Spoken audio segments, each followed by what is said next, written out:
Assalamualaikum warahmatullahi wabarakatuh. Yang terhormat Bapak Rindra Erkadiva selaku pengampu mata kuliah Statistika Lanjutan dan teman-temanku kelas Perbankan Syariah 4B. Pertama-tama kita panjatkan puji syukur kepada Allah Subhanahu wa taala atas rahmatnya yang berupa kesehatan sehingga kita dapat berjumpa lagi dalam pembelajaran mata kuliah Statistika Lanjutan. Kami dari kelompok 6 yang beranggotakan Julia Mutiara Putri Nurhantanto dengan NIM akhir 070, Keke Ayunda Putri Karyanto dengan NIM akhir 071, Casey Indraswari dengan NIM akhir 072, Leni Lestiani dengan NIM akhir 073, dan yang terakhir Muhammad Fajar Helmi Al-Adib dengan NIM akhir 074 akan mempresentasikan mengenai materi hipotesis dan korelasi non-parametrik. Adapun subbab yang akan kami bahas yaitu korelasi Spearman dan korelasi Taub-Kandel. Untuk lebih jelasnya, mari kita simak video berikut ini. Untuk subbab yang pertama yaitu korelasi Spearman. Korelasi Spearman. Pada uji korelasi Spearman digunakan untuk menguji hipotesis korelasi dengan skala pengukuran variabel minimal ordinal. Uji ring Spearman diperkenalkan oleh Spearman pada tahun 1904. Dalam uji ring Spearman, skala data untuk kedua variabel yang akan dikorelasikan dapat berasal dari skala yang berbeda. Di dalam kurung, skala data ordinal dikorelasikan dengan skala data numerik, atau sama dalam kurung, skala data ordinal dikorelasikan dengan skala data ordinal. Data yang akan dikorelasikan tidak harus membentuk distribusi normal. Jadi, uji korelasi ring Spearman adalah uji yang bekerja untuk skala data ordinal atau berjenjang atau ranking dan bebas distribusi. Langkah uji ring Spearman. Yang pertama, berikan peringkat pada nilai-nilai variabel X dari 1 sampai N. Jika terdapat nilai angka yang sama, peringkat yang diberikan adalah peringkat rata-rata dari angka-angka yang sama. Yang kedua, berikan peringkat pada nilai-nilai variabel Y dari 1 sampai N. Jika terdapat angka-angka sama, peringkat yang diberikan adalah peringkat rata-rata dari angka-angka yang sama. Yang ketiga, hitung D untuk tiap-tiap sampel. D sama dengan peringkat XI sampai peringkat YI. Langkah selanjutnya, kuadratkan masing-masing D dan jumlahkan semua D. Kemudian, hitung koefisien korelasi ring Spearman dengan lambang rho. Selanjutnya, rumusnya adalah RS sama dengan 1 min 6 sigma D kuadrat per N besar dalam kurung N kuadrat kali 1 tutup kurung. Bila terdapat angka-angka sama, nilai-nilai pengamatan dengan angka sama diberikan ranking rata-rata. Untuk selanjutnya, aturan pengambilan keputusan bisa dilihat di dalam tabel. Di situ sudah dijelaskan bagaimana langkah-langkahnya. Untuk contoh soal yang pertama yaitu suatu perlombaan berpidato melibatkan 8 orang peserta. Penampilan dari ke-8 peserta tersebut dinilai oleh 2 juri. Berdasarkan hasil penilaian kedua juri, disajikan peringkat peserta pada tabel di bawah ini.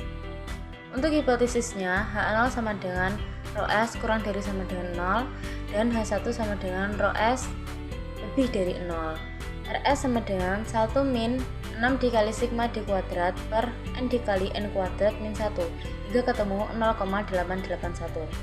Untuk N sama dengan 8 dan alfa sama dengan 0,05. Diperoleh harga kritis setelah jenjang Spearman atau R tabel yaitu 0,643. Atau rho S lebih dari rho tabel sehingga H0 ditolak. Contoh soal yang kedua. Ada 2 orang juri yang diminta untuk menilai dalam lomba membuat makanan. Jumlah makanan yang dinilai ada 10. Masing-masing diberi nomor 1, 2, 3, 4, sampai 10. Nilai yang diberikan oleh kedua juri disajikan pada tabel berikut.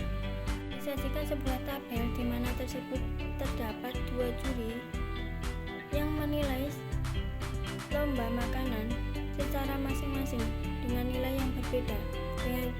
Di mana juri 1 dengan nilai 9, 6, 5, 7, 4, 3, 2, 8, 7, 6 dan juri yang kedua dengan nilai 8, 7, 6, 8, 5, 4, 2, 9, 8, 6. Setelah itu kita mencari ranking dari juri 1. Di situ terdapat angka 9, di mana angka 9 tersebut paling besar dari nilai juri 1. Untuk itu, angka 9 kita jadikan ranking 1. Dan angka setelahnya angka 8 itu ranking 2.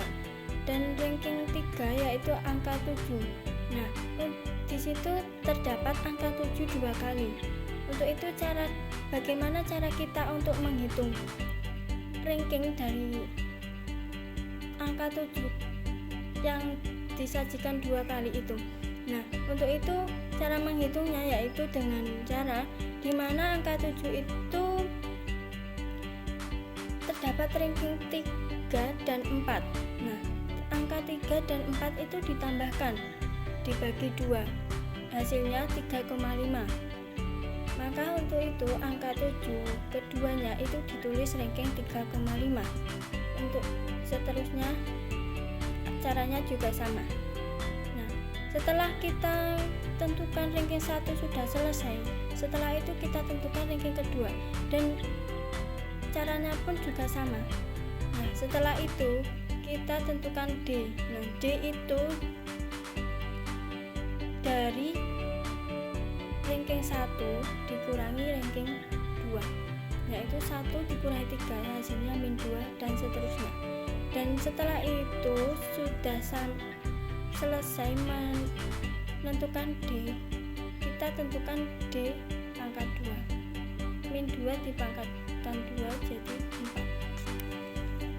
Kesimpulan yang telah saya jelaskan tadi, jadi gini, kan dalam tabel tadi terdapat nilai yang sama. Nah, bagaimana menentukan ranking tersebut? Caranya gini, berapa nilai yang sama tersebut dan terdapat ranking keberapa. Setelah itu dibagi dengan jumlah nilai yang sama tadi. Contohnya gini, kan di dalam tabel tadi terdapat angka 7 itu 2 kali. Nah, dan terdapat ranking 3 dan 4. Setelah itu, angka 3 dan 4 itu dijumlahkan dan dibagi 2, hasilnya 3,5. Nah, maka untuk itu di dalam tabel pada angka 7 itu ditentukan nilai ranking 3,5. Nah, jadi nilai setelahnya angka 6 itu pun juga ada kesamaan nilai. Caranya pun juga sama seperti sebelumnya. Selanjutnya, harga D kuadrat yang telah diperoleh dari hitungan dalam tabel kolom terakhir dijumlahkan, lalu dimasukkan dalam rumus korelasi Spearman. Rumus korelasi Spearman yaitu RS sama dengan 1 min 6 sigma D kuadrat per N dikali N kuadrat kali 1 sama dengan 1 min 6 kali 7 per 10 kali 10 kuadrat min 1, hasilnya 0,96. Saya jelaskan lebih detail lagi ya.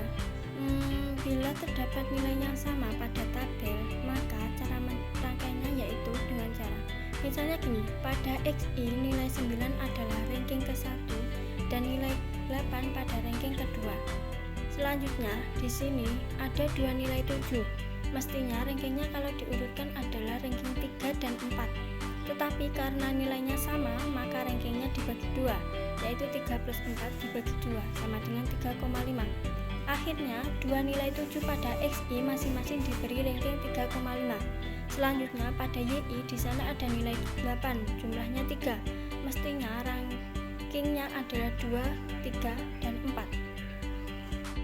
Untuk kesimpulan tabel tersebut, untuk menginterpretasikan angka ini maka perlu dibandingkan dengan tabel nilai-nilai row. Dari tabel terlihat bahwa untuk N sama dengan 10 pada taraf kesalahan 5% diperoleh harga 0,648 dan untuk taraf 1% diperoleh 0,749.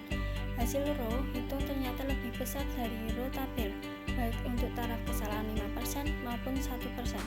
Hal ini berarti terdapat kesesuaian yang nyata atau signifikan antara juri 1 dan 2 dalam memberikan penilaian terhadap 10 makanan yang dilombakan. Kesimpulan yang kedua, dalam hal ini hipotesis nolnya adalah tidak terdapat kesesuaian antara juri 1 dan juri 2 dalam memberikan penilaian terhadap 10 makanan. Sedangkan hipotesis alternatifnya adalah terdapat kesesuaian atau ditunjukkan pada hubungan yang positif dan signifikan antara juri 1 dan juri 2 dalam memberikan penilaian terhadap 10 makanan yang dilombakan. Dengan demikian, hipotesis 0 ditolak dan hipotesis alternatif diterima. Atau dengan uji signifikan yang lain dapat menggunakan rumus Z. ZH sama dengan Rho per 1 per akar N min 1 sama dengan ZH sama dengan 0,96 per 1 per akar 10 min 1. Hasilnya 2,9. Misal untuk taraf kesalahan 1%, harga ZT pada tabel dicari pada Z 0,5 min 0,5,0,1 sama dengan Z 0,495 diperoleh dari harga Z sama dengan 2,58. Hal ini berarti ZH lebih besar dari ZT dengan nilai 2,9 lebih besar dari 2,58 sehingga hipotesis 0 ditolak dan hipotesis alternatif diterima. Korelasi kendal tahu. Korelasi kendal tahu merupakan bentuk data minimal berskala ordinal yang hampir sama dengan korelasi Spearman yang menunjukkan korelasi atau hubungan antara dua variabel. Korelasi kendal tahu didefinisikan sebagai peluang konkordan minus peluang diskordan. Konkordan merupakan jumlah pasangan berkat Y dan X yang meningkat tapi tidak boleh sebaris. Sedangkan diskordan merupakan jumlah pasangan berkat Y dan X yang menurun tapi boleh sebaris. Pengujian hipotesis kendal tahu. Untuk uji dua arah, H tahu sama dengan 0, yaitu tidak ada hubungan antara variabel X dan Y. H tahu kurang dari 0, ada hubungan antara variabel X dan Y. Sedangkan untuk uji satu arah, yaitu H tahu sama dengan 0, tidak ada hubungan antara variabel X dan Y. H tahu kurang dari 0, ada hubungan antara variabel X dan Y. Atau juga dapat menggunakan H tahu sama dengan 0, tidak ada hubungan antara variabel X dan Y. H tahu lebih dari 0, ada hubungan antara variabel X dan Y. Rumus yang digunakan untuk menghitung korelasi tahu kendal adalah T sama dengan P min Q per N kali N min 1 dibagi 2, di mana P yaitu jumlah angka konkordan, Q yaitu jumlah angka diskordan, sedangkan N adalah jumlah anggota sampel. Uji signifikasi koefisiensi korelasi menggunakan Z karena distribusinya mendekati distribusi normal. Rumusnya adalah sebagai berikut. Z sama dengan tau per akar 2 kali 2N plus 5 per 9N kali N min 1. Dengan kaidah keputusan nilai Z hitung lebih dari nilai Z tabel sama dengan menolak H0, sedangkan nilai Z hitung jika kurang dari nilai Z tabel sama dengan menerima H0. Baik, saya akan menjelaskan contoh terkait dengan korelasi kendal tahu. Dilakukan penelitian untuk mengetahui hubungan yang positif dan signifikan antara IQ dengan nilai prestasi kerja pegawai. Berdasarkan sampel yang berjumlah 25 orang, ditemukan IQ dan nilai rata-rata prestasi kerja pegawai ditunjukkan pada tabel berikut. Disajikan data 25 IQ dan nilai prestasi dari peneliti tersebut. Yang pertama kita lakukan adalah membuat tabel R1 dan R2. Tabel R1 merupakan urutan dari baris IQ, sedangkan urutan ini bisa dari yang terbesar atau juga bisa dari yang terkecil. Pada contoh soal ini, R1 diurutkan dari yang terbesar, kemudian R2 didasarkan pada kolom nilai prestasi, diurutkan dari yang terbesar hingga yang terkecil. Nilai prestasi yang tertinggi adalah 74, maka nilai prestasi 74 ini diberi angka 1 pada R2. Selanjutnya, tertinggi kedua adalah 72, maka diberi angka 2, begitu juga selanjutnya. Sekarang kita membuat kolom lagi, yaitu kolom konkordan dan diskordan. Seperti yang dijelaskan sebelumnya, kolom konkordan adalah jumlah ranking di bawah baris yang dihitung jumlahnya, tetapi angkanya harus lebih besar dari angka pada baris tersebut. Konkordan didasarkan pada R1 dan R2, jadi mari kita fokus pada kolom R1 dan R2. Jadi, pada baris pertama R1 bernilai 1. Kita lihat baris di bawah baris pertama pada R2 ternyata masih 1. Padahal pada konkordan nilainya harus lebih besar dari angka pada baris tersebut. Yang mana baris pertama ini angkanya 1, maka harus lebih besar dari 1. Jika sama dengan 1, maka itu tidak termasuk konkordannya. Ternyata pada baris ketiga dari R2 adalah angka 4, yang mana itu memenuhi syarat konkordan. Selanjutnya ada angka 3, 7, 8, 9, 10, 16, dan seterusnya yang juga memenuhi syarat konkordan. Maka diperoleh konkordan dari baris pertama adalah 23. Untuk baris selanjutnya bisa dikerjakan seperti itu juga. Selanjutnya mari kita beralih ke kolom diskordan. Diskordan adalah jumlah ranking di bawah baris yang dihitung dan angkanya lebih kecil dari angka baris itu. Selanjutnya untuk menghitung ranking bawah atau diskordan juga tetap berpedoman pada R2. Diskordan untuk baris pertama jumlahnya 1 yaitu angka 1, di bawah ranking 4 hanya ada 1 angka yaitu ranking 3. Jika sudah terselesaikan antara kolom diskordan dan kolom konkordan, maka selanjutnya adalah menjumlahkan